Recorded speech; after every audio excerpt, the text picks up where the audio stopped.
రాజకీయ పరంగా మన ఐక్యతను ఈరోజు స్థానిక సంస్థల ఎలక్షన్లో చాటి చెప్పాలని చెప్పి మా ఆర్కే మీడియా నుంచి కోరుతా ఉన్నాం. ఎందుకంటే ఈ రిజర్వేషన్ సిస్టమ్ అనేది పక్కన పెడితే బీసీలు యూనిటీగా ఉంటే ఎమ్మెల్యే స్థానాలు మనవే, ఎంపీ స్థానాలు మనవే, మినిస్టర్లు మనమే, సీఎంలు కూడా మనమే అవుతాం.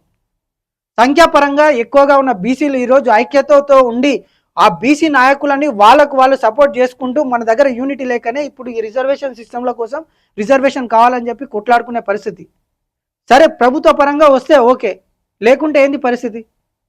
కాబట్టి రద్దయినా కూడా అన్ని రకాలుగా ఈరోజు బీసీలు ముందరికి పోవాలి. బీసీ నాయకులు బీసీలను గెలిపించే విధంగా ఆ ప్రజలు కూడా అక్కడ మోటివేట్ చేసి బీసీల ఓట్లు బీసీలకే వేసుకునే విధంగా ఈరోజు స్థానిక సంస్థల ఎలక్షన్లో ప్రూవ్ చేసి చూపించాలి ప్రభుత్వానికి.